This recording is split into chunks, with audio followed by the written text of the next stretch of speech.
მომეცდები ვარ კარგად რომ მიდის ფოტო რაღაცა უნდა მოხდეს და ჩვენ არ გავიყიდებით, ჩვენ გავხდებით საერთაშორისო აუცილებლად აი მართლა ისე გიჟურა ჭირდა ჯერ სკამსაც არ მთავაზობდნენ რომ აი რაღაცა გოგო მოვიდა ახლა ლამის გიკინებიანი რაღაც დიფიციტს რასაც განიცდით ისე რომ სუპრაზე არ შემეცოდა ეს შეიძლება ხუმრობით, მაგრამ მართლაც ასე რომ ძალიან ბევრი საქმე წდებოდა და წდება დღესაც სუფრაზე და რა უნდა მეთქვა, მაშინ თავი უნდა მეთქვა, რომ არაფერს აღარ გავაკეთებ, იმიტომ რომ ხალი ვარ და ახლა და დავამთავრე. მე ვიყო პირველი კი არა, შენ ხარ შენ საქმეში პირველი, მე ვარ შენი მხარდამჭერებელი. ერთადერთი ყველაზე დიდი ბარიერი თვითონ იყო. თვითონვე იყო იმ პრობლემის ნაწილი, რომელიც მას თვითონ აწუხებდა. უნდა ვიყო ზად ემოციურად იმისთვის, რომ მარტო ტაშს არ დამიკრავო, ნეგატიურ შეფასებასაც დამიწერე. მოგესალმებით. ეს არის პოდკასტი Founders Club-ი, მე მისი წამყვანი ნიკო და თეშცე ვარ. სანამ დღევანდელი ჩვენი ეპიზოდის სტუმარს წარგიდგენთ, გეტყვით, რომ პოდკასტის წარმომადგენია IT სერვისებისა და კიბერუსაფრთხოების პროვაიდერი კომპანია Live Support-ი, რომელიც შესაბამისი სერვისების მიწოდებით ბიზნესებისთვის ქმნის მყარ საძირკველს და უზრუნველყოფს მათ მშვიდ და შეუფერხებელ მუშაობას. ხოლო პოდკასტის სპონსორი კი გახლავთ მსოფლიოში ერთ-ერთი უდიდესი აუდიტორული ქსელის More Global-ის წევრი, აუდიტორული და საკონსულტაციო კომპანია More ABC. ჩვენი დღევანდელი ეპიზოდის სტუმარია თინათინ რუხაძე, საკონსულტაციო ფირმა ACT Global-ის დამფუძნებელი და მმართველი პარტნიორი, კომპანიის, რომელიც ლოკალური ფირმიდან გლობალურ მოთამაშედ იქცა და დღეს სამ კონტინენტზე 30-ზე მეტ ქვეყანაში ოპერირებს. მოგესალმებით თინათინ, მადლობას გიხდით მოსვლისთვის. გამარჯობა ნიკო, ძალიან დიდი მადლობა მოწვევისთვის. მივესალმები თქვენს მსმენელებს. თინათინ, ჩვენი პოდკასტი სახელწოდებიდანაც მიხვდებოდით Founders Club-ი ქვია, ფოკუსირებულია დამფუძნებლებზე, მეწარმეებზე, ენტრეპრენერებზე. თქვენ ხართ ჩვენი პოდკასტის პირველი ქალი სტუმარი.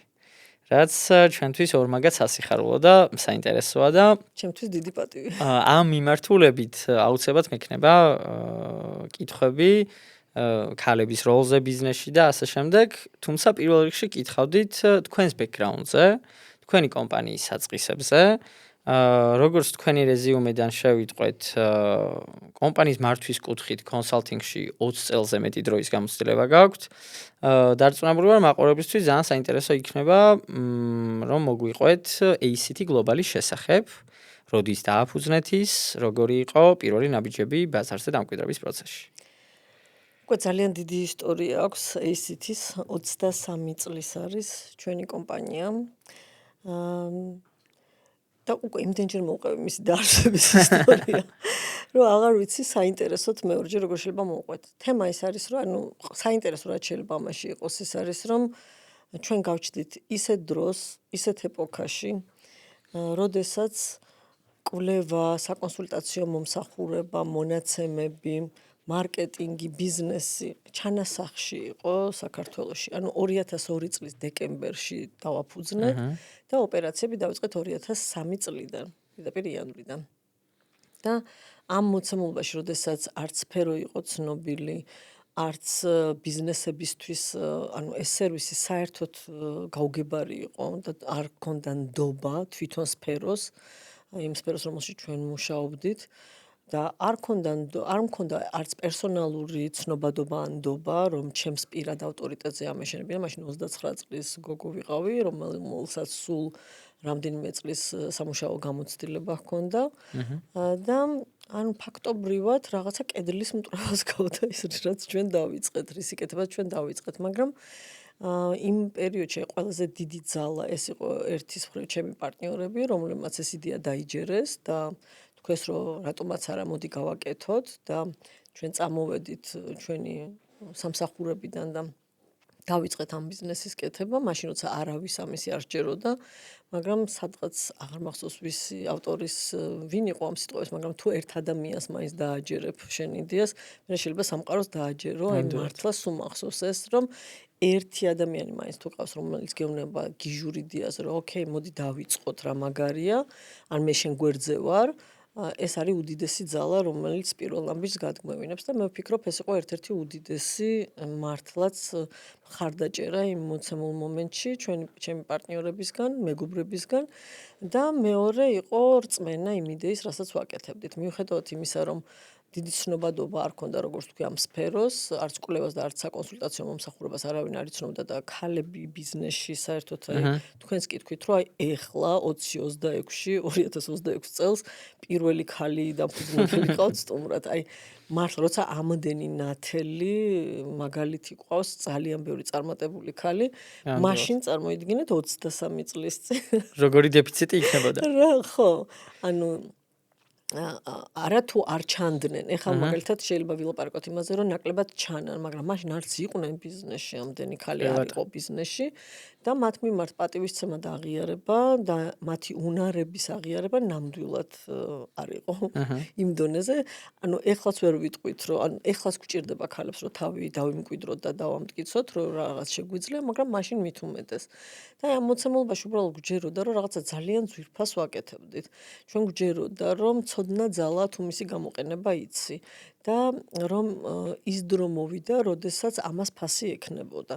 და მართლაც აი ამ ჩვენმა რწმენამ მოგვიყვანა აქამდე, რომ რაღაც 4-5 ადამიანით დაწყებული ბიზნესი, რომელიც მართლა აი ჯამში $1000 ინვესტიციით, ანუ სახლიდან მოტანილი ტახტებით, სახლიდან მოტანილი ჩაიდნები. თან ახლა იმ რეალობაში ხა 2002 წელს შუქიც არ იყო მგონი. შუქი ნელ-ნელა მოდიოდა. ხო, მაგრამ ნუ ჩვენი ცოდნა და კომპეტენციაც ბიზნესშიც, იმ სფეროშიც, რომელშიც ვიყავით, ახლა მეცინება, რომ რა გაბედულება გქონდა მაშინ ნეტა როგორ დავიწყეთ მეთქი, იმიტომ რომ ამ გადასახედიდან რო უყურებთ, არც ბიზნესის, არც ფინანსების ცოდნა არც, მაგრამ რაღაცა აი მართლა შეპყრობილობა, ესე დავარქმევ და შემართებაც და ქონდა. შემართება და ერთმანეთის გამხნევება და მხარდაჭერა. და მე ვფიქრობ, რომ მარტო ესე გიჟური იდეა კი არ იყო, ანუ ჩვენ ხედავდით ამის საჭიროებას და იმას, რომ რაღაცა ძვირფას ჩვენი კლიენტის, ანუ ვისთვის ვიქმნებოდით, ვიცოდით, ვის რას მოუტანდით, რა სიკეთეს მოუტანდით, აი ამისი ძალიან ღრმა რწმენა გქონდა და ეს იყო რეალურად გაამართლა, იმიტომ რომ მართლაც რასაც ჩვენ თავაზობდით, შეიძლება ჯერ მოთხოვნა არ იყო, მაგრამ საჭიროება ამისი ნამდვილად იდგა და მე რეალურად შევქმნით ეს მოთხოვნილება. აი ნამდვილად ძალიან ამბიციურად შეიძლება შეღერდეს, მაგრამ ეს თემ უდიდესი როლი შეასრულა კვლევითი და საკონსულტაციო ბიზნესის განვითარებაში საქართველოში, ასე ვიტყოდი. თქვენ შემართება ახსენეთ და აი როდესაც ACT-ს აფუძნებდით, აი 2002 წელს გქონდათ მოლოდინი, რომ სამ კონტინენტზე და 30-მეთ ქვეყანაში ოპერირებას აი რა უცნაურად არ უნდა ჟღერდეს. არ ვიცოდი ამას როგორ ვიზავდით, მაგრამ მაგალითად McKinsey იყო ერთ-ერთი საერთაშორისო გლობალური საკონსულტაციო კომპანია, რომლის დამფუძნებლის ბიოგრაფია ჩემი სამაგიდო წიგნი იყო და ვიცახდი, რომ McKinsey-სნაირი კომპანია უნდა გავაკეთოთ და ჩვენ არ გავიყიდებით, ჩვენ გავხდებით საერთაშორისო, აუცილებლად აი მართლა ისე გიჟურად ჟღერდა. ხა ეს ყველაფერი იმ მომენტისთვის, მაგრამ აი ეს ოცნება თუ რწმენა, რომ თუ აქ გამომივიდა და ორიენტაცია იმაზე, რომ საქართველოს ფარგლებს გარეთ აუცილებლად გავსულიყავით. ანუ ეს თავიდანვე გქონდა, ეს სურვილი თუ ოცნება, ესე ვიტყოდით, გეგმა გქონდა თქვა მოვიტყუები, ნამდვილად, მაგრამ აი ეს შინაგანი რწმენა, რომ რაღაცა ძვირფას და მაგას რო გავაკეთებ, მე ამას გარეთ გავიტან, ეს ნამდვილად გქონდა მაშინვე. და ეხა მასშტაბზე რო კითხოთ, ესე იგი საქართველოს გარდა კიდე უცხოეთის ქვეყნებშიც გაქვთ თქვენ ოფისები, ხო? კი, ოფისები გვაქვს აზერბაიჯანში და ყაზახეთში, თუმცა მას მე რაც ორი ოფისი გავხსენით, ცოტა ხანი შევა ექსპანსიაში აყოვნეთ, ხო? იმიტომ რომ აბსოლუტურად სხვა სტრატეგია წამოვიდა. განსაკუთრებით COVID-მა გვაჩვენა, რომ ფიზიკური ოფისები ხელშემშლელი შეიძლება უფრო იყოს, ვიდრე მოქნილობა და ადაპტაციის ისუნარი. მაგალითად, ეხა აზერბაიჯანზე საინტერესო უკვე სომხეთის ბაზარია ჩვენთვის და სომხეთში გვჭირდება, რომ იყოს წარმოდგენილები. უზბეკეთი, რომელიც საერთოდ არ იყო საინტერესო, დღეს ძალიან საინტერესოა. უკრაინა იქნება ძალიან საინტერესო, სადაც ძალიან აქტიურად ეხა ვერ მუშაობთ. ამიტომ ეს მოქნილობა და ადაპტაცია და ეხა წარმოიდგინეთ, რომ ყველა იმ ქვეყანაში, სადაც ჩვენ ვოპერირებთ, ოფისები რო გავაკეთოთ. არა, ბუნებრივია. ამიტომ ხო, ეხა ჩვენი სტრატეგია არის ლოკალური წარმომადგენლობები, ლოკალური პარტნიორები და ესეთი საერთაშორისო ოპერირება და თვითონ საოპერაციო სისტემა და მოდელი უნდა იყოს იმდენად მყარი და ძლიერი მართვის სისტემა უნდა იყოს, რომელიც ამის მართვას ეფექტიანად შეგაძლებინებს. აი ამ ექსპანსიაზე მინდოდა მეკითხა, რომ რეალურად აი ესეთი მასშტაბით რო აი ამდენ ქვეყანაზე რო გახვედით, უფრო ორგანულად ბაზრის მოთხოვნილებიდან გამომდინარე მოხდა თუ რაღაც ეტაპზე უკვე კომპანიის სტრატეგიის ნაწილი გახდა? ეს იყო ნამდვილად კომპანიის სტრატეგიის საკითხი და მინდა გითხრათ, რომ ძალიან მტკივნეული პერიოდიც გავიარეთ. პირველი ოფისი აზერბაიჯანში გავაკეთეთ და ეს ერთ-ერთი ისეთი შიდა დიდი განხილვების და გარკვეული განხეთქილების მიზეზიც კი გახდა პარტნიორებს შორის იმ პერიოდში, რომ უნდა დავრჩენილიყავით თუ არ უნდა დავრჩენილიყავით. ჩემი ხედვა იყო ის, რომ ჩვენი პირველი ექსპანსია მაგალითად თუ წარუმატებელი იქნებოდა, ძალიან დიდი ხნით გადაიდებოდა ჩვენი საერთაშორისო განვითარება და ჩემს ხედვაში, როგორც ამ ბიზნესის მმართველის და ლიდერის ხედვაში იყო საერთაშორისო განვითარება. ასევე ჩემი შეფასებით აზერბაიჯანს თვითონ შეიძლება იმ მომენტში არ ქონოდა მომგებიანობა, მაგრამ ეს იყო ჩვენთვის ფანჯარა, მაგალითად კონტრაქტებს ქართული კომპანია იღებდა ამიერკავკასიაში და სამივე ქვეყანას ფარავდა. თვითონ ის ოფისი შეიძლება ცალკე მდგომი, როგორც შეგეფასებინა, არ იყო ისეთი საინტერესო, მაგრამ ამან მოგვცა სამ ქვეყანაში ჩატარების შესაძლებლობა. მე ამან მოგვცა ყაზახეთი, მე ამან მოგვცა ყაზახეთის იქით ყველა ეს ტაჯიკეთი, ყირგიზეთი და ასე შემდეგ უზბეკეთი. შეიძლება ესე განყენებულად არ ყოფილიყო, მაგრამ რაღაც ნახტომის ის იყო, რა ქვია, ნამდვილად ეს იყო ფანჯარა, მე ესე ვიტყოდი, ანუ და პირველი გამოცდილება და პირველივე ძალიან ბევრი კომპანია მინახავს, როგორც ჩემი კლიენტი კომპანია, რომელმაც სცადა და იმიტომ რომ პირველი იყო წარუმატებელი, ძალიან დიდი ხნით გადადო მერე საერთაშორისო განვითარება.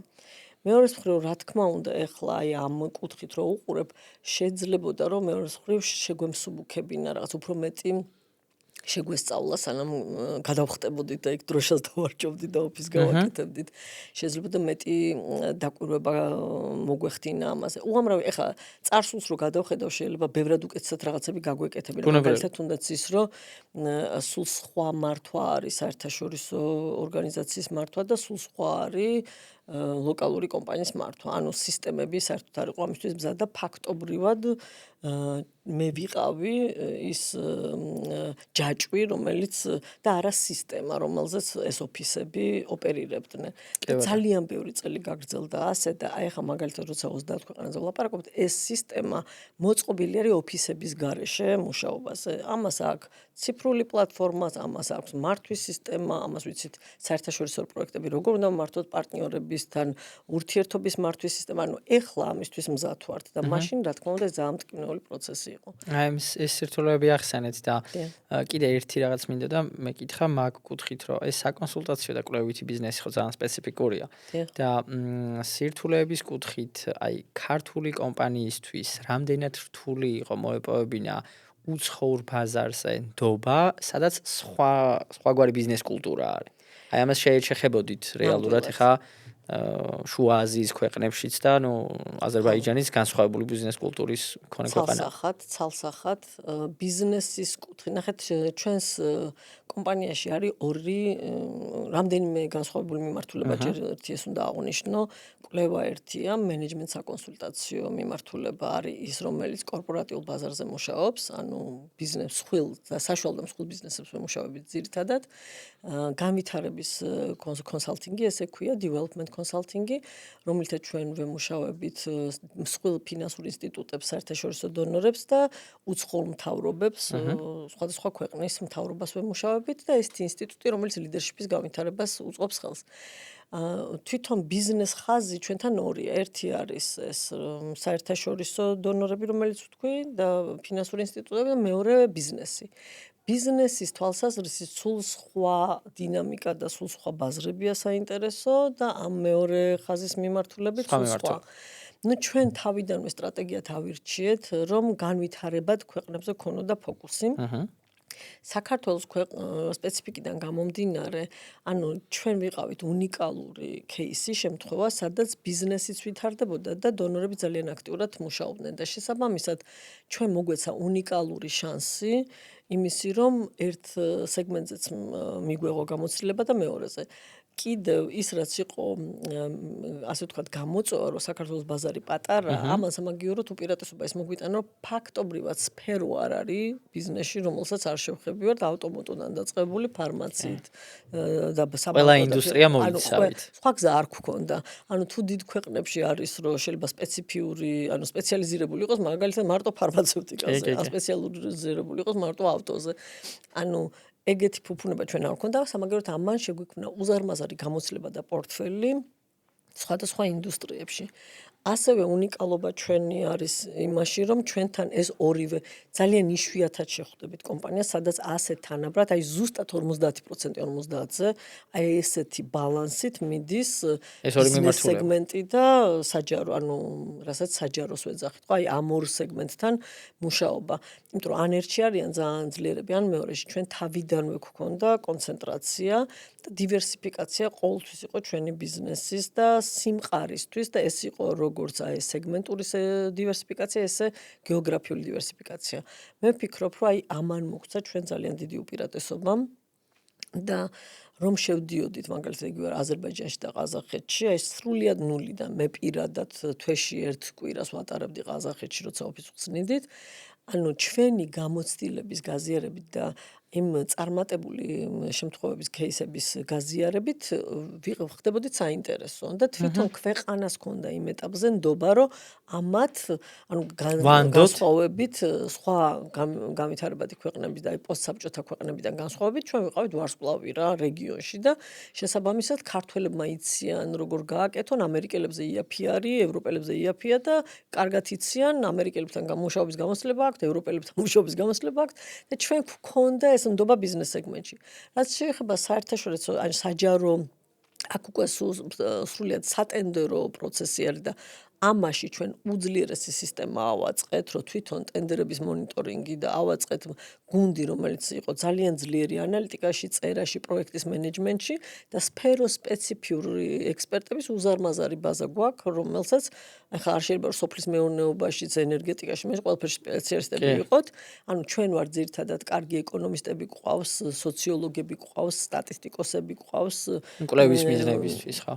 და პროექტის მენეჯერები გვყავს და დანარჩენი ენერგიის ანუ ენერგეტიკის სფეროში თუ არის ენერგეტიკის სფეროს ექსპერტი მომყავს აგერ საქართველოში მაგალითად თევზჭერის პოლიტიკა დავწერეთ ტყის შენახვის და მოვლის პოლიტიკა დავწერეთ ანუ ისეთ სფეროებს ვეხებით ძალიან დივერსიფიცირებული პორტფოლიო გაქვთ აი წარმოუდგენელს ზოგიერთის შინაარს მეც ახლა ესმის რას ვაკეთებ მაგრამ ყველაფერი რაც აძლიერებს ანუ ჩვენი სლოგანი არის ცვლილებების ძალა ინგლისურად empowering change და ყველაფერი რაც აძლიერებს ჩვენ კლიენტს რომ სასიკეთო ცვლილებების შექმნას მის გარშემო იქნება ეს მთავრობა იქნება ეს კერძო ბიზნესი თუ ლიდერი კონკრეტული ყველაფერი ამათთვის ეს არის და ნებისმიერი სერვისი ეტევა ასე ვთქვათ ბიზნეს სერვისი ჩვენი ბრენდის ფილოსოფიაში და ხედვაში. კი ბატონო. თქვენ ახსენეთ ქალების როლზე ბიზნესში საუბრობდით 2002 წელს როგორი სიტუაცია იყო ქართულ რეალობაში, ისეც გლობალურად. თქვენ 2018 წელს გახდით Business Women Award-ის გამარჯვებული, გადმოგეცათ ჯილდო, რომელიც მსოფლიოს სხვადასხვა ქვეყნებში ეძლევა იმ ქალებს, ვინც მნიშვნელოვანი წვლილი შეიტანეს გლობალური ეკონომიკის და ბიზნესის განვითარებაში.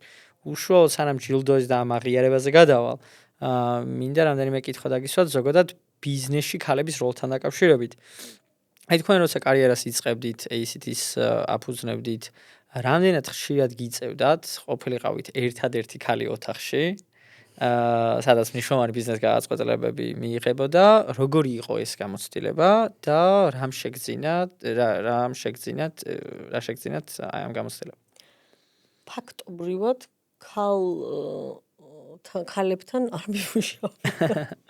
ანუ იმ კომპანიების პირველი პირები, რომელსაც ჩვენ ვემუშავებდით, ეს იყო მსხვილი ბიზნესი, არც ერთი არ ყოფილა ქალი ბევრი წლის განმავლობაში, ვისაც ჩვენ ვემუშავეთ. აი სულ ბოლო წლებში წამოვიდა ეგეთი შემთხვევები, სადაც ქალები არიან პირველი პირები და ძალიან მიხარია ეს ამბავი, იმიტომ რომ როგორც წესი ქალები იყვნენ, ან არ იყვნენ ბიზნესში, ხო 23 წლის წინ 15 წლის წინ ან იყვნენ მეორე ვიოლინოს, ან მეათე ვიოლინოს, ასე ვთქვათ. ძალიან supporting cast. ხო, ანუ რეალურად ქალები ძალიან ბევრ ბიზნესში მუშაობდნენ და მუშაობენ დღესაც, მაგრამ წამყვან პოზიციებზე განსაკუთრებით ის ბიზნესი, რომელიც 20 წლის წინ და 25 წლის წინ დაფუძნდა, აქ ქალები ნამდვილად არ იყვნენ. და მე მიწევდა კაცების მრჩეველი რო ყოფილიყავი და ის ვინც მისცემდა მას რაღაცა ძალას, იდეას და ინსპირაციას, რომ რაღაცა გაეკეთებინა. მაგრამ მე ვფიქრობ, რომ რაც მეხმარებოდა, ჩემ როლს არ ვიაზრებდი, რომ მე მოვალე ხა და შენ ჭკუა უნდა გასწავლო, შენ ბიზნესში როგორ უნდა გააკეთო, ჯერ ერთი უდიდესი პატივისცემა მქონდა ყველა და მაქვს დღემდე ყველა იმ ადამიანის მიმართ, ვინც რამე ღირებული შექმნა. და უკვე მას არაფრის მტკიცება არ ჭირდება ჩემთან, იმისთვის რომ თქვას, რომ ან მე დავინახო მისი, ვთქვათ, დამსახურება, იმიტომ რომ მან რაღაცა ღირებული შექმნას, პროდუქტი, სერვისი, ბრენდი, რა ვიცი, ცვლილებები, საზოგადოებრივი თუ ასე შემდეგ. მე ძალიან ვაფასებ თითოეულ ადამიანს, რომელმაც რაღაცა ეგეთი ზეგავლენა მოახდინა. და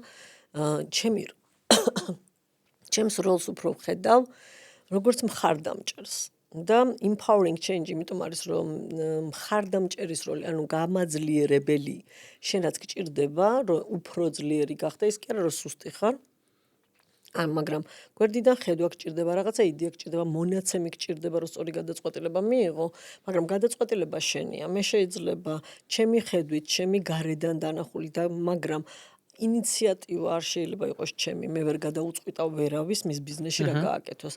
ვერასდროს ვერ მექნება ვერც ერთ ბიზნესის ლიდერზე უფრო მეტი ინტუიცია შეგრძნება, მაგრამ მე შემიძლია ვიყო ობიექტური ემოციებისგან თავისუფალი, მე მაქვს მონაცემები და მე შემიძლია ვიყო სარკე, მე შემიძლია ვიყო გამომამხიზლებელი და მიმართულების მიმცემი და არჩევანის მიმცემი, ხო? ასე ვხედავდი და მე ვფიქრობ, რომ ეს როლი და არა ის რომ მე ჭკუის მასწავლებელი ვარ და თუნდაც მრჩეველი, ესე მრჩეველათაც არ მოვიაზრებდი, მხარდამჭერი, სულ შინაგანად მქონდა ბიზნეს თერაპევტს ვეძახდი კიდე ჩემ თავს და ანუ ასე ვუყურებდი, რომ აი ეგეთი როლი უნდა გქონოდა და მე ვფიქრობ, რომ ეს იყო ზუსტად, რომ ჩემი ფემინური, ანუ ქალობა ამ მოცემულობაში პირიქით, აი ის რომ მე ვიყო პირველი კი არა, შენ ხარ შენ საქმეში პირველი, მე ვარ შენი მხარდამჭერი როლი, ძალიან კარგად მოვირგეს და მთელი კომპანიის გადაწყობა აი ამ ენერგეტიკაზე, რომ აი ახლა გაიწიე და მე გავაკეთებ შენ ბიზნესს, ან მე გასწავლე ხე როგორ გავაკეთო, ესეთი რაღაცა არ არის. არც ერთი მიმართულებით, არც ლიდერშიპს როცა ვემუშავებით, არც განვითარების კონსალტინგზე როცა ვმუშაობთ, იქაც ჩვენ მთავრობას უზბეკეთის მთავრობას ვეხმარებთ, მაგრამ თვითონ უნდა გააკეთოს ეს. და ჩვენ უნდა მივცეთ ამისი რაღაცა, ხო? იარაღი ამისთვის, რომ ეს კარგად გააკეთოს. და ვფიქრობ, რომ ზუსტად ეს იყო, რის გამოც მიმიღეს. ქალები, როგორც გითხარით, არ მხვდებოდნენ. შეღწევა იყო რთული. არაერთხელ მithქვა სხვადასხვა პოდკასტში, რომ მივდიოდი ზოგჯერ აი კაბინეტში, შეხვედრის ოთახსაც არ ჯავშნიდნენ და რაღაც სკამი, ზოგჯერ სკამსაც არ მთავაზობდნენ, რომ აი ვიღაცა გოგო მოვიდა, ახლა ლამის კიკინებიანი. არც ისეთი პატარა ვიყავი, 29 წლის ვიყავი, რომ დავიწყე, მაგრამ მაინც, რომ ხა ვიღაცას რაღაცა კვლევა, რაღაცა აი ეგეთი დამოკიდებულება იყო, მაგრამ არასათანადო სერიოზულობის. ხო. ვერ ვიტყვი, რომ ეხა ეს ემოციურად მარტივი იყო, რთული პერიოდი გავიარე, როდესაც ვფიქრობდი, რომ აი რაღაცა საერთოდ ამის გაკეთება ღირს თუ არ ღირს, მაგრამ საბოლოო ჯამში იმდენად მჯეროდა, რომ აი რაც უნდა დიდ ბიზნესში მივსულიყავი, ის შეგრძნება, რაღაც მე ჯამ პატარა ვარ და აი 4 კაცი, აი კი არა, მე დიდი იდეით, ანუ დიდი დახმარება შემიძლია გაგიწიო. დღემდე ესია, ეხა რო შეადაროთ მილიარდიანი ბრუნვის კომპანიებს ვემუშავებით, იმათთან შედარებით ვარ და აი მხელა წერტილები, მაგრამ დიდი ზეგავლენის მოხდენა შეგვიძლია. და აი ეს არის, რაც ძალიან დიდ ენერგიას გვაძლევს და ეს არის რაც თანაბრობას გვაძლევს, იმიტომ რომ პარტნიორი ქვემოდან ვერ იქნები. ანუ ეს არის ჩემი ღმერთო მხარდამჭერი ვარ, მაგრამ ქვევიდან კი არა ვარ, რომ ახლა მიბრძანეთ და ანუ ეს არის რაღაცა თანაბრობა, პარტნიორობა და ეს პარტნიორობა ორგანიზაციის ზომაზე კი არა, ფასეულობაზე არა, ფასეულობა მოგაქს. ჩემი შეგრძნება ესე არის. და მე ვფიქრობ, რომ ის ქალებიც თუ დაიჯერებენ, რომელიც დღეს შეიძლება პატარა ბიზნესში არიან და ძალიან დიდ საქმეს აკეთებენ და თავის სხვადასხვა დაინახავენ, ბევრად სწრაფად სწავლენ წინ. ეს გენდერული სტერეოტიპები ახსენეთ და თქვენი გამოცდილება გაგვიზიარეთ. მეც მინდოდა გამიზიარებინა რამდენიმე დღის წინ ვნახე რაღაც ძალიან უჩვეულო და საინტერესო ფილმი, ესეც სახელი ქვია Ladies First. ანუ ჯერ ქალები და რეალურად ეხება ძალიან ისეთ ტოქსიკურ CEO კაცს, რომელიც რაღაც სასწაულებრივად ალტერნატიულ რეალობაში ხვდება და არის უბრალო ასისტენტი და არის მატრიარქალური საზოგადოება. და რაღაც 20-26 წლის ფილმი არის, ახალი გამოსული არის და იქ არის უბრალო ასისტენტი ქალებით დომინირებულ კორპორატიულ სტრუქტურაში. და ანუ ძალიან eye-opening იყო ჩემთვის ბევრი კუთხით იმ გენდერული ყველაფერი ანუ როლები არის რევერსი, სრული რევერსი არის და იმ გენდერული სტერეოტიპების კუთხით რასაც შეიძლება ქალები ასე ვთქვათ აი ამ სტრუქტურაში და ასე ვთქვათ ჯაჭვში აწყდებოდნენ და აი ამ კუთხით თქვენ ახსენეთ რომ აი ეს ბექგრაუნდი 2002-ში ახლა თავიდან 29 წლის გოგო რო ვიყავიო ეგეთიც და არასერიოზული დამოკიდებულებას ამჩნევდით და აი როგორ უმკლავდებოდით ამას თავდაპირველად და მე აი მინდა და მეკითხა საერთაშორისო ბაზარზე რო გახვედით ხო სხვადასხვა კულტურებია ხო და აი ამ კულტურაში განსხვავებულ კულტურაში შეიძლება უფრო მძაფრად გეგრძნოთ რაღაც კონკრეტულ კულტურებში თქვათ შუა აზიაში აი ამ კუთხით გენდერული სტერეოტიპები და აი ამაზე ხوار გაგვიზიარებდით ყველაზე დიდ დეფიციტს რასაც განვიცდით ის იყო რომ სუფრაზე არ შემეძლოთ პატიჟები. არა ეს შეიძლება ხუმრობით თქვი, მაგრამ მართლაც ეს იყო, იმიტომ რომ ძალიან ბევრი საქმე წყდებოდა და წყდება დღესაც სუფრაზე და ეს ჩემი მხრიდან აღქმული როგორ იქნებოდა ჩემს მიერ მოწვევა, ანუ ერთი ეს იყო. ხო. ნახევრად ხუმრობით, მაგრამ ნახევრად სერიოზულად დანარჩენი იმათ რა დამოკიდებულება ქონდათ ერთია, მაგრამ მე ჩემი ქალობა ჩემს მინუსად არ მიმაჩნდა. და ამიტომ მიუხედავად იმისა, რომ სხვა მეუბნებოდნენ, რომ აი რაღაცა და ანუ აი თქვათ ასაკი, ზოგისთვის ასაკია გამოწვევა და იძახის, რომ აი ახალგაზრდა რო ვერ ვიზავ, ზოგისთვის რაღაცნაირად ჩემი პიროვნება კი არ მქონდა ცენტრში, რომ მე ქალი ვარ, ახალგაზრდა ვარ და როგორ გამომივა. მე რას ვაკეთებ? ანუ რამეც ჭკვიანურს ვაკეთებ თუ არ ვაკეთებ, ძვირფას ვქმნი თუ არა, იმისთვის საჭიროებას ვქმნი, საჭირო რამეს ვაკეთებ თუ არ ვაკეთებ. და მჭირდებოდა, ანუ შეხვედრის დანიშვნის მერე, ანუ შეხვედრაზე ხეცი კაი საყვარელი ანუ მაგაში ბავარი არ გითხრა, მაგრამ აი 5 წუთი მჭირდებოდა. მართლა ბუკვალურად 5 წუთი მჭირდებოდა, რომ სერიოზულობა უცბად დაენახა პირს, რომ გააღებ და იმას კი არა, რომ აი მე რა ჭკვიანი ვარ, რომ მე გხედავ შენ, მე ვიცი შენი ბიზნესი, მე ვიგრძნობ, მაქვს ინფორმაცია იმაზე, რომ რა შეიძლება შენთვის იყოს ღირებული და საინტერესო, ან ძალიან ხშირად იმის მაგივრად, რომ ჩემი თავი მეჩვენებინა, პირიქით კითხვებს ვსვამდი. და ამ კითხვებში იგრძნობოდა ის რა ძალაც და რა შესაძლებლობებიც გქონდა. ამიტომ არავის არაფერს არ უმტკიცებდი. ყველა მეუბნებოდა, რომ აი ჩვენ მაშინ ისეთი კონკურენტები გვყავდა, ძლიერი, ყოჩაღი, ძალიან დიდი ქსელით, თავისი ნეტვორკით, აღიარებული იმდროინდელ ძლიერ, ასე ვთქვათ, პოლიტიკოსებთან თუ მმართველებთან თუ ბიზნესებთან და მე არავინ არ ვიყავი, ჩემივე გუნდის წევრები ხშირად იძახდნენ, რომ აი ახლა იმას რო შეუულია ისე ხო შენ არ შეგიძლია იმას რო ანუ ამას ისინიც კი აღნიშნავდნენ, რომ ახლა ისე შენ ვინ მიგიღებს, ისე შენ მიგისმეს და რაღაცნაირად მგონია, რომ მართლა თუ შენ დაიჯერებ რომ ეგ შენი პრობლემა, აი რა უნდა მექნა ჩემი ასაკისთვის და ქალობისთვის კი ეს ვერ შევიცვლით. ამიტომ ეს არ იყო ის ფაქტორები, რომელზეც მე რამე შემეძლო გამეკეთებინა. ერთადერთი მართლა რაც აი ინტუიტურად თუ ესე ფემინურად არ ვიცვამდი. აი ხა დღეს რო შემიძლია რომ ვარდისფერი ვიჯდე, რაღაცა უფრო მამაკაცური და მკაცრი ჩაცმულობით დავდიოდი რა. და ეს იყო ალბათ, მაგრამ დანარჩენი მე ვფიქრობ, რომ აი მე თვითონ არ მასუსტებდა, ანუ აი რა უნდა მექნა, მაშინ თავი უნდა მეთქვა, რომ არაფერს აღარ გავაკეთებ, იმიტომ რომ ქალი ვარ და ახალგაზრდა ვარ და დავამთავრე. ხო და რადგან მოკლედ არ იყო ჩემთვის ეს პრობლემა, ჩემთვის რომ არ იყო ეს პრობლემა, ის რას ფიქრობდა, ამ აზრს ძალიან მარტივად ვცვლიდი. მალევე. აი ჯილდო ვახსენეთ და მინდა და მეკითხა როგორ შეგრძნება, როდესაც შენს ქვეყანაში შექმნილი საქმით საერთაშორისო ეკონომიკურ უკაზე გამჩნევენ და ზოგადად აი თუ თვლით რომ რეალურად რაღაც პასუხისგებლობას გაძლევთ ეს ჯილდო და ეს აღიარება. ნუ ძალიან სასიამოვნო იყო, რა თქმა უნდა. აა მაგრამ ყველაზე დიდი ჯილდო, აი რო ვიძახ ჩვენი ბედნიერება არის კლიენტის წარმატება. აი ძალიან შეიძლება პათეტიკურად ჟღერს, მაგრამ აი იმაში რო წვლილი მიმიწვის მე ან ჩემი გუნდის რომელიმე წევრს, რომ აი იმან რომ რაღაცას მიაღწია, რომ გაიზარდა, ამაზე დიდი და კლიენტის ბედნიერება და მადლიერება. აი ამაზე დიდი საჩუქარი არაფერი არ არის.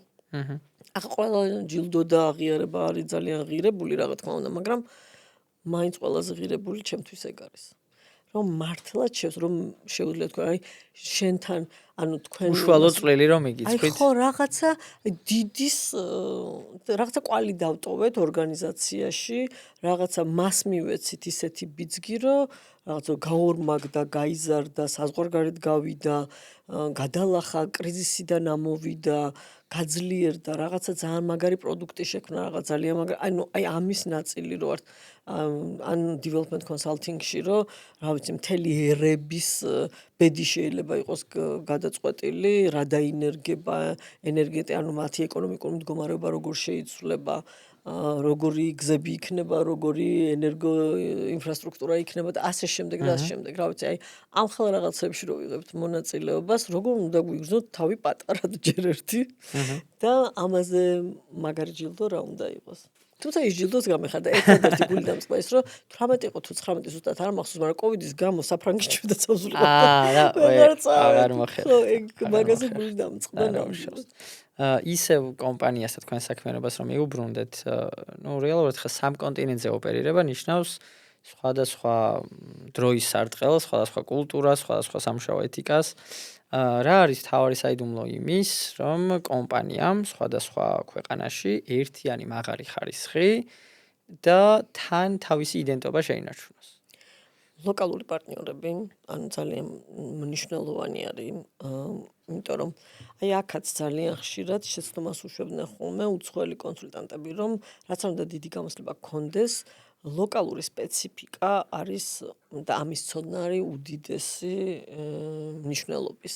ამიტომ ერთი რომ სფეროს ექსპერტი ყოველთვის ყავს პროექტის ფარგლებში და მეორე არის რომ ლოკალური პარტნიორები და ის ვინც ლოკალური მონაცემების მოგროვება შეუძლია ან კონტექსტში შეუძლია გაგვარკვიოს, მაგალითად შიდა პოლიტიკურ დინებებში, მაგალითად გარკვეულ ინტერესებში, რომელიც შეიძლება ქვეყნის დონეზე არსებობდეს, გაგვარკვიოს, მაგალითად ყველაზე წარმატებული ექსპერტები ვინ არიან ადგილზე და ასე შემდეგ და ასე შემდეგ. ანუ ეს არის რაც ძალიან გვეხმარება და დანარჩენი უკვე ჩვენი საქმის ცოდნა არის. ძირითადი ჩვენი საქმე, როგორც გითხარით, ანალიტიკა და პროექტის მენეჯერი, ამას არ აქვს ეგეთი სპეციფიკა და რაცაც აქვს სპეციფიკა, იმისი ექსპერტები აუცილებლად შემოგვყავს. თქვენ ერთ-ერთი დამფუძნებელი ბრძანდებით ACT-ის მასშტაბირების პროცესში, ექსპანსიის პროცესში, როდესაც ესე ფართოვდება კომპანია, ძალიან ბევრი მართველი და დამფუძნებელი აწყდება ეგრეთ წოდებულ მმართველობით კრიზისს, როდესაც პროცესებს ფიზიკურად ყველაფერს ისე ვეღარ აკონტროლებს, დელეგირება საჭირო და ასე შემდეგ. როდესაც ACT გლობალურ მოთამაშედ იქცა, როგორ შეიცვალა თქვენი როგორც ლიდერის როლი? და აი ამ პერიოდს როგორ გაიხსენებდით და რას გამოყოფდით რაღაც საკვანძო? მინდა გითხრათ, რომ მე მგონი ეგ არასდროს არ მთავრდება. განსაკუთრებით საკონსულტაციო ბიზნესში, იმიტომ რომ საკონსულტაციო ბიზნესში შენ არ ხარ უბრალოდ მენეჯერი. შენ ხარ კონსულტანტიც და აი ამის ბალანსირება დღემდე გამოწვევა არის ძალიან გულწრფელად რომ თქვა, იმიტომ რომ დირექტორი მე არ ვიცი როდის მე ვიქნები თუ არა და თან რომ არ დავკარგო შეგრძნება კლიენტის და ეს ერთია და მეორეა რომ იმდენად არ გადავეშვა ამ ნაწილში რომ კომპანიის შეგრძნება დავკარგო. ამის ბალანსირება მუდმივად რა თქმა უნდა მიწევს და თან როცა ვითარდები და ახალ მიმართულებებს ამატებ ფრონტში გადავდივარ, ვიწყებ ამის განვითარებას და მერე ვაჩენ უკვე სისტემას, რომელშიც აი მაგალითად ხა კვლევაში იყო რომ თავიდან ყველა პროექტში მე ვიყავი და მე არავინ აღარ მკითხულობს დღეს მე ხა ACT-ის აქვს ის რეპუტაცია და არა თიკარუხაზე უკვე აღარც ვჩდები ფაქტობრივად არც ერთ პროექტში კლიენტთან როცა კვლევაზეა ლაპარაკი, ხო? და აი ესეთი ახლა მაგალითად development consulting-ში ჩემი ჩართულობა მენეჯმენტის დონეზეა მხოლოდ, მაგრამ ACT ინსტიტუტში, რომელიც ყველაზე ახალი არის, ძალიან დიდი დოზით ვარ ახლა და განვითარებაში ვარ ჩართული. ყველა ეტაპზე შენ გიდგება, ანუ სისტემას ქმნი თუ solo ვარსკვლავი გინდა იყო, ანუ ეს არის თემა. ანუ გამორიცხული არის, რომ მასშტაბი რაც არ უნდა ჭკვიანი ადამიანი იყო, რაც არ უნდა დიდი რესურსის და მე მინახავს, ანუ ჩემზე დიდი რესურსის მქონე ადამიანებიც დგება ის, რომ ერთ ადამიანში იკეტება შესაძლებლობა. ყველაფერს ვერ გააკონტროლებ, უშეცდომო შენც არ ხარ და ზრდა კომპანიის ჩაიკეტება იმაში, ვინც შენ ხარ. ანუ ერთი არის, რომ დასაწყის ეტაპზე შეიძლება ეს მართლა დრაივერი შენ იყო და შენ თვითონ მე ესე მჯერა, რომ უნდა გრძნობდე, უნდა იცოდე რას ქმნი რა, თუ არ იცი ძალიან რთულია. მაშინ ინვესტორი ხარ. ხო. და კი ბატონო, ინვესტიციას დებ თქვათ რაღაცა კონკრეტულ ბიზნესში და იცი რომ ექსპერტიზა სხვასა აქვს. მაგრამ თუ შენ ქმნი ამას, მე ვფიქრობ, რომ შენ რაღაც გზა უნდა გაიარო. ეს ტკივილებში და ცოტა გაყვალო გარკვეულად, იმიტომ რომ განვითარების ენერგეტიკა და გაჩენის ენერგეტიკა ორი სხვადასხვა რაღაცა არის. ანუ რაღაცას როცა ქმნი, სულ სხვა ენერგიას ამაგიეროთ, მე მაგალითად წყნარი განვითარება ჩემი არ არის. ხო, მესმის. ანუ აქ შეიძლება ძალიან მოვიწყინო და დავიწყო მთელი სისტემა, რომ ანუ მე უნდა ვიყო შექმნაში. ისევ ახლის შექმნას. ანუ რაღაცის განვითარებაში, თორე სხვა შემთხვევაში პრობლემა არის. და მართლობითი პრობლემა ერთ შემთხვევაში შეიძლება იყოს, როდესაც ჩემნაირი ადამიანი მაგალითად მუდმივ ცვლილებას ითხოვს და არყევს არსებულ სისტემას და აქ სჭირდება ნამდვილად ისეთი ადამიანები, ვინც ამ სისტემას შვიდ განვითარებას მისცემს და ჩემნაირი დრაივერი უნდა იყოს თავისუფალი, რომ რაღაცა ახალი ქვეყნები, ახალი მიმართულება, ახალი პარტნიორობები, ახალი პროდუქტი, სერვისი, ახალი ჰორიზონტები. ხო, ამაში არის, ვთქვათ, ჩემი როლი. ასე რომ ნებისმიერ ორგანიზაციაში მარტო ჩემზე რო არ ვილაპარაკო, მართლობის კრიზისი დგება მაშინ, როდესაც მართვა იკეტება ერთ ადამიანში, ეს ერთი და როცა ადამიანი არ არის სწორ ადგილას. დიდხანს. ხო? ეხლა რომ მოვინდომოთ ანუ ბიზნესის დამფუძნებლები თუ პირვაპირებს, ბევრი რამე შეიძლება კარგად გამოსდიოდეს. ძალიან რომ მოინდომო, მაგრამ არის რაღაცა რაც ბევრად უკეთესად გამოგდის რა და ბუნებრივი ნაწილია შენი. ეხლა რო არ შემძლებოდა ვთქვათ აღსრულების ძალა რო არ მქონოდა, სისტემას ვერ შევქმნა, სისტემის შექმნის ძალა რო არ მქონოდა და მართვის ძალა აქამდე ვერ მოვიდოდა ეს ორგანიზაცია, მაგრამ უნდა ვიყო თუ არა ყოველდღიურ ოპერაციებში ჩართული, ეგ უკვე თუ ის უფრო უკეთესად გამომივა, აი ეგ არის მერე კითხვა, ხო? როგორ უნდა გავითარდეს შენ და როგორ უნდა გავითარდეს ორგანიზაცია. თქვენ ახსენეთ ცვლილებები, ახლის შექმნა და ეს საკითხები და თქვენს ვებგვერდზე მითითებული გაქვთ, რომ ერთ-ერთი ძირითადი მიმართულება თქვენი საკონსულტაციო ფირმის არის კომპანიების დახმარება ტრანსფორმაციაში კონკრეტული მიმართულებებით. ეხლა უკვე 23 წელზე მეტია, რომ ამ სფეროში ხართ და ასე ვთქვათ, ქართულ რეალობაში. თქვენი დაკვირვებით რა შეიცვალა ქართული ბიზნესის მენტალიტეტში ამ პერიოდში?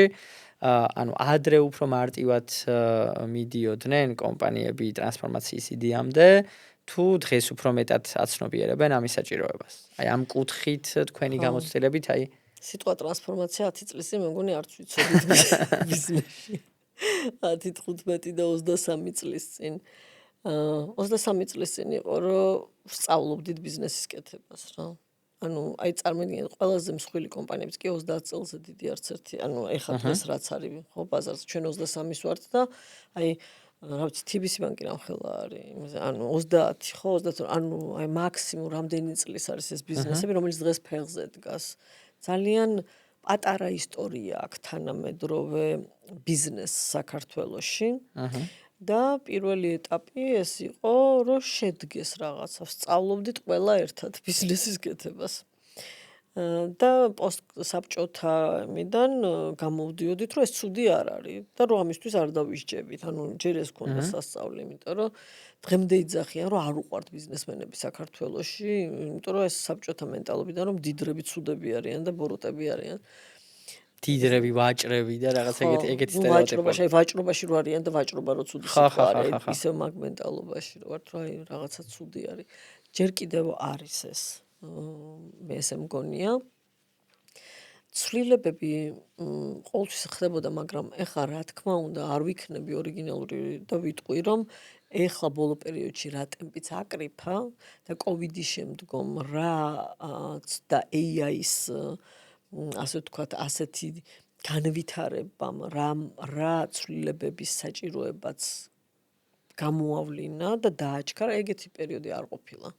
და სულ ვიძახი ხოლმე, რომ დღევანდელი დღე არის ყველაზე ნელი დღე მომავალ დღეებს შორის. ანუ ყოველი შემდეგი დღე კიდევ უფრო სწრაფი იქნება ცვლილებების თვალსაზრისით, სიახლეების თვალსაზრისით, კიდევ უფრო მდიდარი იქნება მოვლენების თვალსაზრისით, ინფორმაციის თვალსაზრისით და ჩვენ უნდა ვისწავლოთ ამაში ადაპტირება.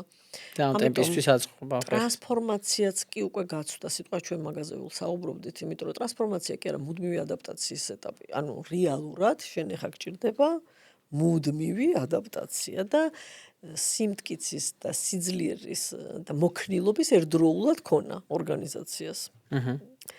ამიტომ ხო, ანუ ეხლა უნდა თუ არ უნდა საქმე იმაში არის, რამდენი შეძლებს ამ ცვლილებას და რამდენი გადარჩება.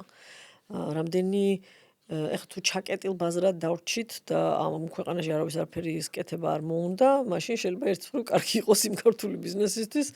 ასე ვთქვათ, ისევე იქნება ერთადერთი და განუმეორებელი, მაგრამ თუ ეს საქართველოს მიმზიდველი გახდა უცხოელი ინვესტორებისთვის და უცხოური კომპანიებისთვის, ძალიან ბევრი ქართული ბიზნესი შეიძლება ვერ გაუმკლავდეს, თუ არ მოახდინა სწორი ადაპტაცია, თუ არ ჩადო ინვესტიცია ადამიანებში, თუ არ ჩადო ინვესტიცია ტექნოლოგიებში. თუ არ ჩადო ინვესტიცია განვითარებაში, იმიტომ რომ მაინც აი შეიძლება ცუდად გამომდის, მაგრამ გადარჩენის მაინდსეტი მაინც უფრო არის, აი ცნობიერება გვაქვს უფრო გადარჩენის, ვიდრე უფრო განვითარების. ვიდრე განვითარების. აი სულ კარგ დროსაც კი სუგვეშინია, რომ რაღაც ცუდი დრო დადგება. ეს გამოცდილებიდან არის, იმიტომ რომ კაი დრო როდის იყო ჩვენთან მართლა არ მახსოვს, ანუ სულ ვიძახი რომ გამოცდილი კრიზის მენეჯერი ვარ. აი მომეცით კრიზისები ვარ კარგად რომ მიდის ვშფოთავ რომ რაღაცა უნდა მოხდეს და ამას ეს მარტო ჩემი კი არა მართლა ესე არის. ანუ მუდმივად აი დაგეგმავენ მაგალითად რაღაც განვითარებას და მე ხო არ მოუჭიროთ, ხო არ მე რა მოხდება არ ვიცი. ანუ და საბოლოო ჯამში მაინც ფერხდება განვითარება, იმიტომ რომ მუდმივი რაღაცა შეზღუდვის, შესრუტვის, ქამრების შემოჭერის, მომავლის შიშის კონტექსტში ვითარდება ჩვენთან ბიზნესები რა და ბიზნესის არ უხდება ძალიან. ბიზნეს ჭირდება აი მართლაც ეს უსაფრთხო ყოველთვის შეთანხმებული თამაში სადღა არის უსაფრთხო სამყარო აღარ არის უსაფრთხო რეალურად, მაგრამ რაღაცა თამაშის წესები, რაღაც მეტი გაბედულება, იმიტომ რომ ნუ მართლა ეხა რა ვიცი, არ მთავრდება გამოწვევები და კიდევ უფრო მეტი იქნება, ვერავის დავამშვიდებ, რომ ნაკლები იქნება და უნდა ვისწავლოთ ალბათ ამ მოცემულობაში. ჩემი კითხვა უნდა ყოფილიყო, აი მასშტაბურ ცვლილებებს როცა საქმე ეხება, უმაღლესი რგოლის მენეჯმენტის ყველაზე დიდი შიში რა არის თქო და რეალურად მგონია ეს unknown და ეს უცნობი. ნუ ეგ ყველაზე დიდი შიში ყოველთვის არის მე რა მოხდება, მაგრამ ანუ ეს ყველა ცვლილების წინ არის, იმიტომ რომ რაღაც სტატუს quo იცვლება, რაც იყო, მაგრამ აი ადამიანს ხა ჩემ პირველი განათლებით მე ფსიქოლოგი ვარ და ანუ არსებობს უამრავი კვლევა, რომელიც ადასტურებს, რომ ეს ადამიანის ბუნება არის, რომ არსებულის დაკარგვის უფრო მეშინია, ვიდრე შეძენის мотиваცია მაქვს. ანუ $100 რომ არ დავკარგო, მაგაზე უფრო მეც ვინერვიულებ, ვიდრე გამიხარდება $100 მოგება. ანუ აი ესე რომ შეხედოთ. ამიტომ ეს ბუნებრივია და ამას ერთეულები არ ღვევენ და იმიტომაც არიან მე ესეთი მაგარი ის კომპანიები, რომლებიც ამას ახერხებენ, რომელიც იძახიან, რომ ოკეი, გავიგე, რომ მუდმივი არეულობა არის. ის კი არა, რომ კი არ ვიძახი, რომ თვალები დახუჭე და არ დაინახო გამოწვევები, მაგრამ მუდმივად გადავადება შენი განვითარების, რომ კაი დრო არასდროს არ დადგება, არ დადგება ეს დრო. და ვინც ამას აკეთებს, რომ რეალურად მუდმივად გარკვეულ თავის და სხვათა შორის ძალიან საინტერესოა მაკენზის აქვს ფანტასტიკური სამი ჰორიზონტი ქვია, ეგეთი მიდგომა აქვს და არის ესეთი 1 წლიდან 2 წლამდე ვადაში მაგალითად რა მომიტანს დღესვე ფულს შემოსავალს და რომ არის მე 2-დან 5 წლამდე რაში უნდა გავაჩავდო ეხლავე რომ 2-დან 5 წლამდე ჭრილში ვიყო კონკურენტული და რა უნდა გავაკეთო რაც შეიძლება 10 წლის მერე იყოს ღირებული და 70-20-10-ის პრინციპი აქვს. ანუ 70% შენი რესურსის, დროის, ფულის უნდა იყოს რომ დღეს 20% 2-5 წლამდე პერსპექტივაში რაც შეიძლება იყოს საჭირო, მაგალითად გაციფრულება შეიძლება 2 წლიანი, 3 წლიანი პროექტი იყოს, მაგრამ დღესვე იწყებ ამას და ამაში 20% რესურს ამაში დებ და 10% შეიძლება იყოს სრულიად ექსპერიმენტალური, აი მაგალითად კვლევაში ხა ცოტა ხნის წინ საუბრობდით, არსებობს ეგეთი სინთეტიკური რესპონდენტები, რაც ნიშნავს იმას, რომ შენი მთელი მონაცემთა ბაზიდან, რომელიც ჩვენ 23 წლის დაგროვებული ბაზა გვაქვს, შეიძლება ხელოვნური რესპონდენტები გავაჩინოთ, იმიტომ რომ მათ იქცევა გადაწყვეტილებები დავასწავლოთ და იმის მაგივრად რომ კარზე დავაკაკუნოთ და ტელეფონზე დავრეკოთ, გამოკითხვას გავაკეთებთ სინთეტიკურ რესპონდენტებზე. ხო, ეხლა ეს მოთხოვნადი იქნება თუ არა შეიძლება 10 წლის მერე იყოს, მაგრამ დღესვე ვიწყებთ ჩვენ ამაზე ფიქრს და ის 10% ექსპერიმენტებისთვის, რომელიც ასე გავაკეთოთ, ისე შევქნათ პირველი ბაზები, დასწავლა გავაკეთოთ და ამაში დავხარჯოთ 10%. რესურს არ ფლანგავთ, ანუ მან რომ 10 წლის მერე, ანუ ყოველ წელს თუ მე 10% ჩავდებ ამისთვის, მე ყოველთვის წინ ვიქნებ. 20% თუ ჩავდებ 2-დან 5 წლამდე პერსპექტივაში რაც ღირებულია, მე არ გავჩერდები.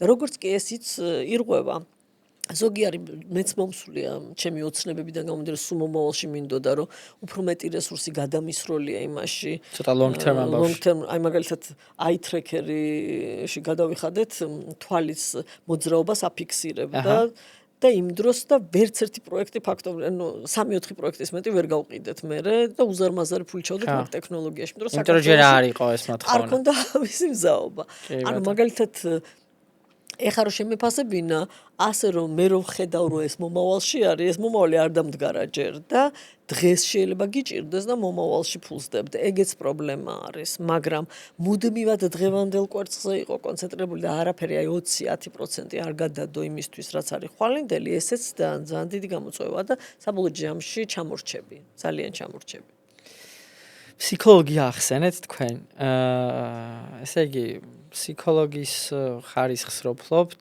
ჩემთვის ჩემი ერთი შეხედვით ძალიან სასარგებლო მიქსი არის, რომ რაღაც ერთი მხრივ ცივი ბიზნეს ლოგიკა და მეორე მხრივ, ასე ვთქვათ, ადამიანების ქცევების, პატერნების ცოდნა გიმყარებთ ზურგს და როგორ გეხმარებათ ფსიქოლოგიის ცოდნა სამუშაო პროცესში? მაგაზე მადლიერია, მგონია არჩევანის მადლიერი ვარ ყოველ დღე. აი ყოველ დღე ვფიქრობ, რომ რა მაგარია, რომ ეს ცოდნა მაქვს. და მე რომ მკითხო, ვისაც კონსალტინგში ან ბიზნესში რამის კეთება უნდა, ფსიქოლოგიის სწავლა უნდა იყოს, ალბათ აი აუცილებლად მე რო ქმნიდე ხა რაღაც მენეჯმენტის ან იმის თუნდაც ბიზნესის ადმინისტრების პროგრამას ფსიქოლოგიას დიდი წილით ჩავდებდი ამაში, იმიტომ რომ ორგანიზაცია რა არის? ადამიანები და სისტემები. ვერ შეცვლის სისტემას ადამიანების ცვლილების გარეშე. გამორიცხული არის. შესაბამისად, ან მარტო ადამიანების ცვლილებით სისტემა თუ სისტემასაც. მაგრამ ორივეზე გვიწევს ჩვენ მუშაობა. ანუ ამიტომ ფსიქოლოგია და იმის გააზრება, რომ შენ აი მოდი ცვლილება ავიღოთ. მათემატიკურად ძალიან სწორია, რომ აი ესე გააკეთო ეს. სულ ვეუბნები ხოლმე მენეჯერებს, ვისთანაც მე ვმუშაობ და ბიზნესის ფლობელებს, რომ ლოგიკურად სწორია, მაგრამ ჩვენ საქმე გვაქვს ადამიანებთან, რომელსაც აქვს თავისი შიშები, აქვს თავისი მე ესე ვშვებოდი, თავისი უცვლელობის პარადიგმა ის და სანამ ამას არ შევცვლით, აი სულ რო იდეალური იყოს ეს software-ი, სულ რო იდეალური იყოს ის გადაწყვეტილება, რასაც შენ აკეთებ და სწორი იყოს, მართებული იყოს ლოგიკის ფარგლებში, თუ ადამიანები ამაში არ მოყვებიან, ვერ გააკეთებ. ან გადატეხავ ორგანიზაციას, მაგასაც ვიძახო. თუმცა ძალით გააკეთებ, გადატეხავ ფსიქოლოგიურად შენს გუნდს, იმას და ეხლა ცოტა დაძალებაზე არა, აი გაბედულებაზე კი არ ვლაპარაკობ, აი რა თქმა უნდა. იძულებაზე, რომ აი ეს უნდა და გაკეთდეს. მაგას აუცილებლად ნეგატიური შედეგი ექნება. ხო, რა თქმა უნდა, ამიტომ კი, ძალიან დიდი მნიშვნელობა აქვს, რომ და ძალიან დიდი უპირატესობა არის ჩემთვის როგორც კონსულტანტის და მმართველისთვის ის რომ მე ფსიქოლოგი ვარ. ბიზნესში ქალი ლიდერების უნიკალური სუპერზალა რა არის თქვენი შეფასებით? უფრო მცირე ეგო. მე ვფიქრობ ეს არის უდიდესი ძალა, რომ მამაკაცებზე ნაკლები ეგო გვაქვს. ერთის მხრივ ეს გაბედულების ნაკლებობას იწვევს. იმიტომ რომ მართლა მე მინახავს რომ ანუ ერთი და იგივე განათლების ან გამოცდილების პირობებში გაბედულება მამაკაცში ბევრად დიდია, ქალს უნდა რომ აი ჯერ კიდე ეს მაქვს სასწაული, ჯერ კიდე ესე არ ვიცი, აი ეს 100%-ით არ ვიცი და იმავე მოცემულობაში მამაკაცმა აი ეს უკვე ვიცი, ანუ ამას უყურებს რომ ანუ ნახევრად სავსე ნახევრად კი. ანუ ეს არის მამაკაცების ძალიან ძლიერი მხარე გაბედულება, მაგრამ გაბედულებას მოყვება როგორც ყველაფრის ჩრდილი, ხო, თავისი ეს არის ამპარტავნება ხშირად და დიდი ეგო. ქალებთან გაბედულება არის ჩრდილი იმისი, რომ მხარდამჭერია უფრო და ნაკლები ეგო აქვს, მაგრამ ნაკლებ ამბიციურობაშიც გადადის. ანუ თუ მამაკაცები ეგოს მიხედავენ და ქალები გაბედულებას გააძლიერებენ, ორივე მე ვფიქრობ, რომ კიდევ უკეთეს შედეგებს მიაღწევს. ხშირად ამბობენ, რომ აი ხა ფსიქოლოგია ვახსენეთ და ეს ცვლილებების კუთხით ემპათია, ემოციური ინტელექტი და აი ეს ადამიანური დინამიკა თქვენ რაც ახსენეთ, რომ ზუსტად უნდა იცოდე, ეს არის ორგანიზაცია არის ადამიანების სისტემები, ასე ვთქვათ, დინამიკის სათანადო შეგრძნება. აი ამ ფაქტორებს მიუთითებენ ქალი ლიდერების ძლიერ მხარეებად. ნამდვილად. და თქვენი დაკვირვებით ეს თვისებები რამდენად ეხმარებათ ქალებს კრიზისების მართვაში, ორგანიზაციულ ტრანსფორმაციაში, ვიდრე აი მშრალი, ცივი რაღაც იერარქიული მოდელები. ოკეი, ეგოს ნაკლებობა რო ვთქვი, კავშირშია პირდაპირ ემოციურ ინტელექტთანაც, ხო? და ემპათიურობაც არის მის ნაწილი. ანუ მე შემიძლია, ანუ ვაცნობიერებ ჩემს ემოციებს, შემიძლია დავინახო სხვის ემოციები და მართო ჩემი ემოციები. ხო, ეს არის ძალიან მნიშვნელოვანი უნარი, რაც თანამედროვე აი ამ საგიჟეთში აღმოჩნდა ერთ-ერთი უმნიშვნელოვანესი, იმიტომ რომ ლიდერმა დღეს რა უნდა მისცეს? უნდა მისცეს ერთიანობის და სიმშვიდის განცდა, რომ ის კი არა რომ არაფერი ცუდი არ მოხდება, არამედ თუ რამე მოხდება, ჩვენ ერთად ამას გავიტანთ და გადავლახავთ. ეს უნდა მისცეს ჩვენ ერთად და ჩვენ გავივლით ამ გზას. ხო, ეს არის ძალიან მნიშვნელოვანი.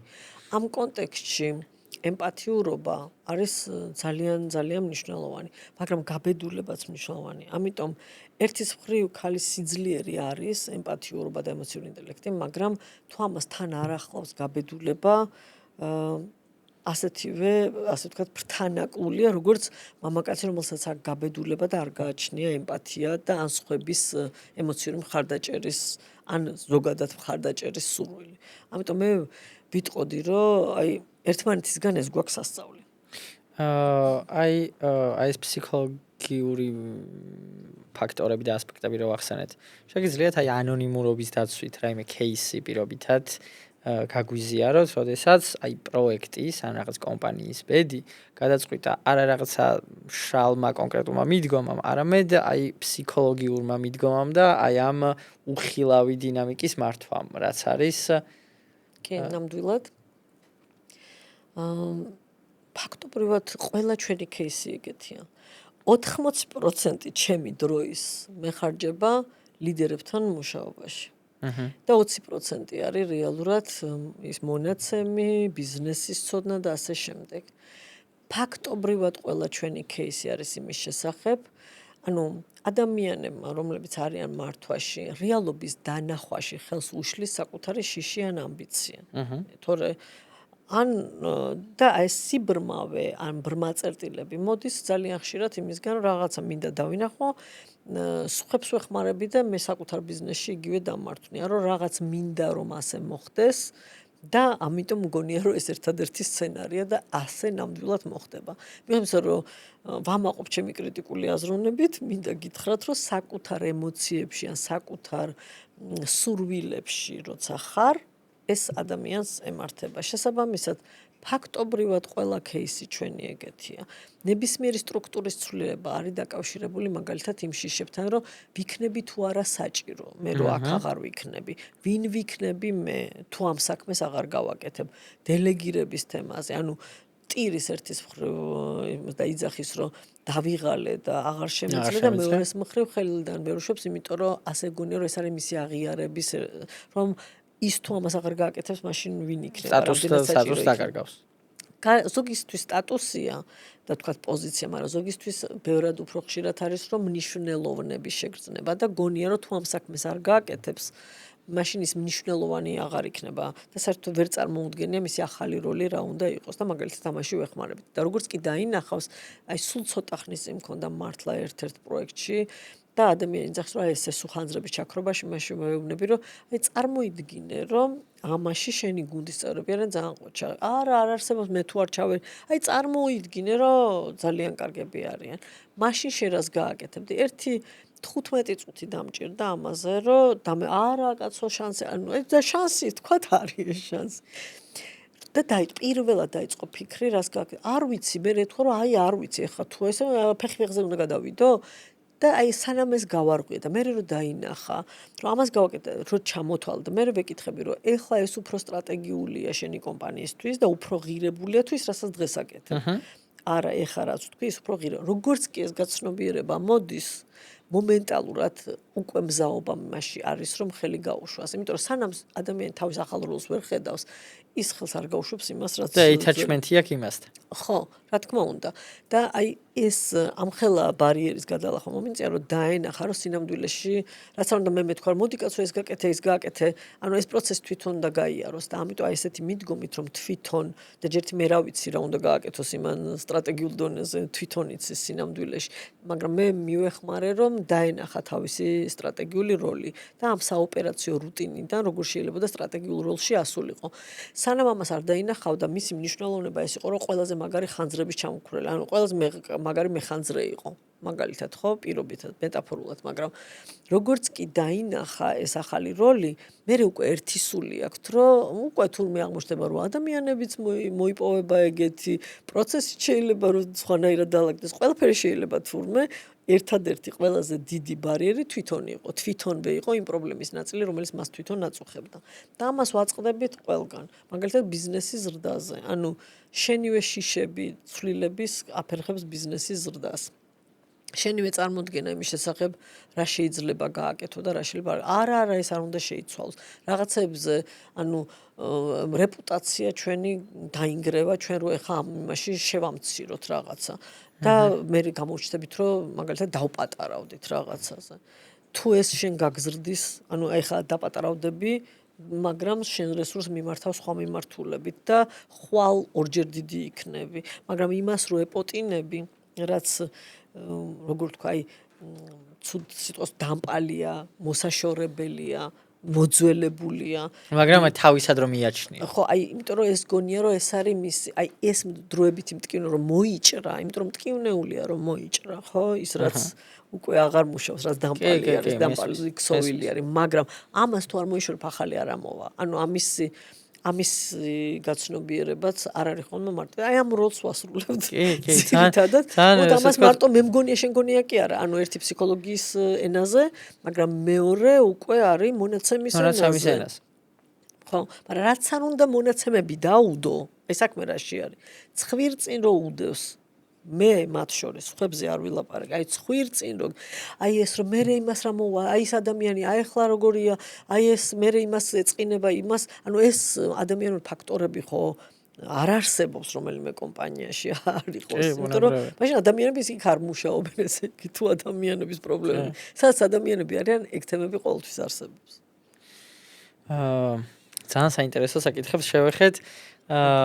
ბოლოს დასკვნის სახით კითხავდით, რა არის თქვენი მთავარი გზავნილი იმ ქალებისთვის, რომლებსაც აქვთ იდეები, აქვთ ნიჭი, მაგრამ დღეს მაინც, ასე ვთქვათ, ყოყმანობენ, გადადგან პირველი ნაბიჯი, ასე ვთქვათ, დიდი ბიზნესისკენ. თუ შეიძლება ჯერ იმ ქალებზე ვიტყვი, ვინც უკვე გადადგა ეს ნაბიჯი რა. აუცილებლად. იმიტომ რომ გამოჩდით. აი მართლა ბუკვალურად რამდენიმე დღის წინ მე ვაკეთებ სტრატეგიული ლიდერობის პროგრამას რა. რაღაც 10 დიდი შეხვედრა არის და სხვა კომპანიის პირველი პირები და ეს ტოპ მენეჯმენტი გადის ამ პროგრამას. და ერთ-ერთი ქალი ვერ დავასახელებ მისი ნებართვის გარეშე, მაგრამ თავისი ლიდერული ისტორია რომ მოყვა, შოკში ვიყავით, რამდენი რამე გააკეთა და ანუ და ისეთ ჭრდილში დგას, რომ აი რატო გამოჩნდით რა საჭიროა მედიაში რა საჭიროა, ну ამას პასუხისგებლობაც არ აქვს, რა თქმა უნდა, იმიტომ რომ ხა თქვენ პოდკასტის ქვეშაც შეიძლება ძალიან ბევრმა ნეგატიური კომენტარი დაწეროს და მე ამისთვის უნდა ვიყო ემოციურად მზად, როცა ვჩნდები, მე უნდა ვიყო მზად ემოციურად იმისთვის, რომ მარტო ტაშს არ დამიგროვენ, ნეგატიურ შეფასებასაც დამიწერენ. ეს გადალახვა ამას ქალებს ძალიან გვიჭირს. მძიმედ ემოციურ. ალბათ მამაკაცებს ახლა ვისუხარია, მაგრამ ქალებს განსაკუთრებულად მოწყვლადები ვართ ემოციური ამ შეფასების მიმართ, მაგრამ თუ არ გამოჩნდებით, ანუ უხილავი დარჩებით რა და როცა უხილავობა პოტენციალს მაინც ამცირებს ჩემი აზრით, იმიტომ რომ პოტენციალს არა მარტო საკუთარს, არამედ მე მგონია რომ მე რომ ვბედავ და ვჩნდები, ბევრ სხვა ქალს ვაძლევ სტიმულს. ყოველ შემთხვევაში ასე მიბრუნდება. ძალიან ბევრი ახალგაზრდა ქალი მწერს, მეუბნება, რომ რაღაც აი თქვენ რომ მოგისმინეთ და მე დავიჯერო რომ მე შემიძლია. ამაზე მაგარი რა უნდა გავაკეთოთ, რომ ერთმანეთი გავაძლიეროთ. ამიტომ პირველ რიგში ვინც რამეს აკეთებს გამოჩდით. ნუ შეგეშინდებათ კრიტიკის რა ვიცი, ანუ ეს გარდაუვალი ნაწილი არის ჩვენი ანუ ნებისმიერი publicity როგორ ანუ საჯაროობის ხო გამოსვლის ჩვეულებრივი მდგენელი არის. მეორე ანუ დამწყებებს რა უნდა უთხრა, რა დაიწყეთ. გადადგით ნაბიჯი. ბევრი შეიძლება იფიქრო, ბევრი გეგმები დასახო, მაგრამ ფიქრით, რაღაც მოტივაციების ძებნით, Excel-ის ფაილები და ასე შემდეგ საქმე არ კეთება, საქმე კეთდება კეთებით. ამიტომ უნდა დაიწყო. მეც ვერაფერს ვერ მეტყოდი ნამდვილად. დაიწყო და დანარჩენი, ანუ არ არის აუცილებელი დაწყების მომენტში ზუსტად იცოდე, მე არ ვიცოდი საერთაშორისო როგორ გავხდებოდი. მქონდა უბრალოდ დიდი ოცნება და ვიცოდი რომ რა უნდა გამეკეთებინა პირველ ნაბიჯად. რაც მეგონა რომ ვიწყებდი რომ 1 წელს მე უნდა მეკეთებინა, არაფერი არ დაემთხვა იქიდან.